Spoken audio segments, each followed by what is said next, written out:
కేంద్ర హోంశాఖ సహాయ మంత్రి కొడుక ఆ విషయం పక్కన పెడదాం. ఒక కామన్ మ్యాన్గా తీసుకుంటే ఎందుకు తాత్సారం జరుగుతోంది? లేదు, బండి సాయి భగీరథ్ గురించి తన పాయింట్ ఆఫ్ వ్యూలో మాట్లాడుకుందాం.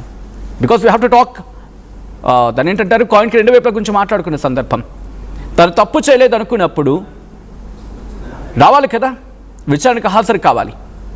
యాంటిసిపేటరీ బెయిల్ కోసం ప్రయత్నం చేస్తున్నాడు. 14th రేపు హైకోర్టులో యాంటిసిపేటరీ బెయిల్ సంబంధించి హైకోర్టు విచారణ జరపబోతుంది అని చెప్పి. సో ఇంత కాంటెక్స్ట్ ఉన్నప్పుడు, తప్పు చేయలేదు అనుకున్నప్పుడు have to prove himself, prove చేసుకోవాల్సిన సందర్భం కదా. ఇప్పటికే పొలిటికల్ రియాక్షన్స్ కూడా స్టార్ట్ అవుతూ ఉన్నాయి. బీఆర్ఎస్ చాలా పెద్ద ఎత్తున విమర్శలు గుప్పిస్తూ ఉంది. బట్ ఒక్కసారి నేరుగా పేట్ బషీరాబాద్ పోలీస్ స్టేషన్కి వెళ్ళే ప్రయత్నం చేద్దాం.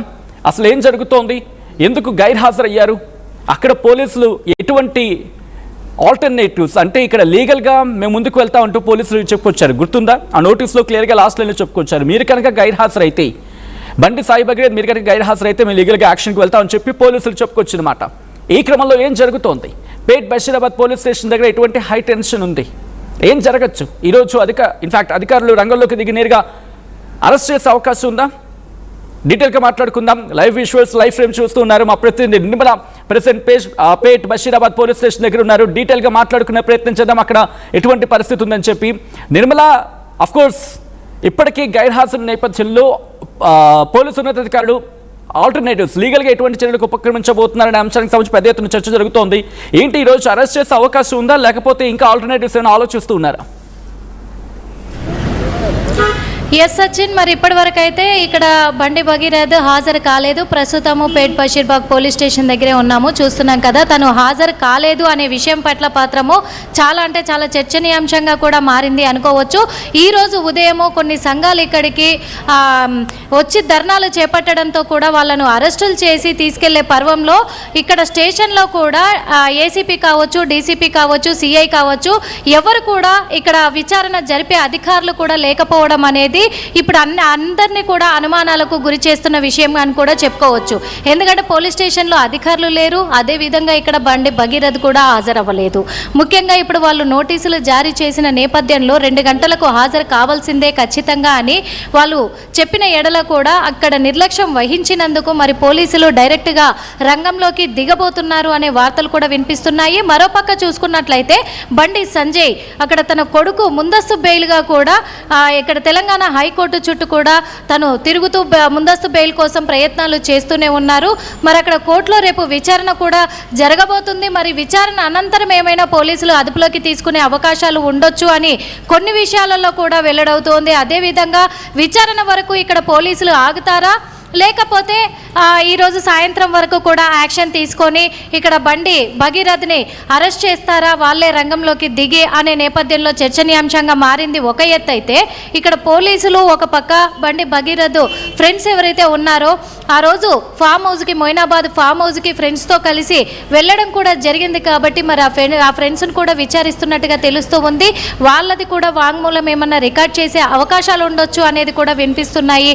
అదేవిధంగా వాళ్ళ వాంగ్మూలం రికార్డ్ చేసిన తర్వాత ఆధారాలతో సహా మరి బండి భగీరథ్ పైన యాక్షన్ తీసుకోవడానికి ఈరోజు తను హాజరు కాకపోయినా కానీ అప్పటి వరకు వెయిట్ చేయబోతున్నారా పోలీసులు అనేది కూడా తెలుస్తూ ఉంది. అదేవిధంగా ఇక్కడ అమ్మాయి విషయానికి వస్తే మైనర్ కావడంతో కూడా ఇక్కడ మైనరా మేజరా అనే కొన్ని వ్యాఖ్యలు సంచలనంగా మారాయి అని కూడా చెప్పుకోవచ్చు. ఎందుకంటే బండి భగీరథ్కు సంబంధించినటువంటి బండి సంజయ్ కావచ్చు, ఇటు బండి భగీరథ్ ఫ్రెండ్స్ కావచ్చు, వాళ్ళందరూ కూడా అమ్మాయి మేజరు అని చెప్పేసి వాళ్ళు అంటున్నారు. దానికి కావాల్సిన ఆధారాలన్నీ కూడా మా దగ్గర ప్రూఫ్స్తో సహా ఉన్నాయి, కోర్టులో సబ్మిట్ చేస్తాం మేము ఖచ్చితంగా, అందుకే మేము కోర్టును ఆశ్రయిస్తున్నాము అని చెప్పేసి చెప్పుకొస్తూ ఉన్నారు. ఇంకొకటి, యువతికి సంబంధించి 3 విధాలుగా కూడా డేట్ ఆఫ్ బర్త్ ఉన్నట్టుగా తెలుస్తూ ఉంది. ఆ 3 విధాల డేట్ ఆఫ్ బర్త్ ఏంటి అసలు? నిజంగా ఈ అమ్మాయి డేట్ ఆఫ్ బర్త్ ప్రకారంగా తను ఒకవేళ మైనర్ కాకుండా మేజర్ అయితే ఈ కేసు ఇంతటితో క్లోజ్ అవ్వబోతుందా అనే విధంగా కూడా మారబోతుంది. ముఖ్యంగా మాత్రమే ఈరోజు డుమ్మా కొట్టాడనే చెప్పుకోవచ్చు ఇక్కడ విచారణకైతే బండి భగీరథ్. సచిన్, రైట్, అంటే ఇప్పుడు ఆల్రెడీ ఒకసారి నోటీసులు ఇచ్చారు, తన గైర్హాజరయ్యాడు కాబట్టి రెండోసారి నోటీసులు ఇచ్చేందుకు ప్రయత్నాలు చేస్తున్నారా, లేకపోతే రేపు ఎలాగా హైకోర్టులో విచారణ ఉంది కాబట్టి దానికోసం ఏమైనా వేచి చూస్తున్నారా, లేకపోతే నేరుగా ఇటు అరెస్ట్కి రంగం సిద్ధమవుతోందా? అటువంటి ఏర్పాట్లు ఏమైనా చేసుకుంటున్నా? ఇన్ఫాక్ట్ అటువంటి పరిస్థితులు ఏమైనా అక్కడ కనిపిస్తూ ఉన్నాయా?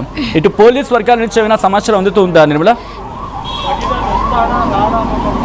ఎస్ సచిన్, ఇక్కడ పోలీసుల నుంచి మాత్రం సమాచారం ఎటువంటి సమాచారం కూడా అందడం లేదు. ఎందుకంటే ఇక్కడ అధికారులే లేరు, డీసీపీ కూడా ఇక్కడ లేరు. విచారణ సమయంలో కూడా ఆ సమయానికి వాళ్ళు వస్తారా రారా అనే నేపథ్యంలో ఇక్కడ పోలీసులు ఉన్నారా అంటే ఇక్కడ పోలీసులు కూడా లేరు. అధికారులు లేకపోవడంతో కూడా వాళ్ళు కోర్టుకు ఆశ్రయిస్తున్నారనే విషయం పట్ల కూడా ఇప్పుడు మాత్రము తను ఇక్కడ హాజరు కాలేదు. మరి ఏంటి, పోలీసులు ఏమన్నా ఇక్కడ అరెస్టు చేసే అవకాశాలు ఉన్నాయా, రంగం సిద్ధం చేసుకుంటున్నారా అంటే పోలీసుల నుంచి మాత్రం ఎటువంటి సమాధానం అయితే లేదు. ఇక్కడ చూసుకున్నట్లయితే రేపు కోర్టు విచారణ జరిగిన తర్వాత ఏమైనా యాక్షన్ తీసుకోవచ్చు పోలీసులు అనేది అయితే తెలుస్తూ ఉంది. కానీ రేపు కోర్టు విచారణలో మాత్రము బండి సంజయ్ కావచ్చు, భగీరథ్ కావచ్చు, ఖచ్చితంగా కూడా వాళ్ళ తరఫు నుంచి లాయర్లు ఒకటే చెప్తూ ఉన్నారు, మేము ఖచ్చితంగా మా దగ్గర అన్ని ఆధారాలు ఉన్నాయి, మేము ఎక్కడ కూడా అమ్మాయిని మేము మోసం చేయలేదు అని చెప్పి కొన్ని వీడియోలు కూడా రిలీజ్ చేస్తూ ఉన్నారు. మాతో ఇష్టానుసారంగానే వచ్చింది అమ్మాయి అని చెప్పేసి కూడా కొన్ని వీడియోలు రిలీజ్ చేస్తున్నారు. ఫామ్ హౌస్లో ఉన్నటువంటి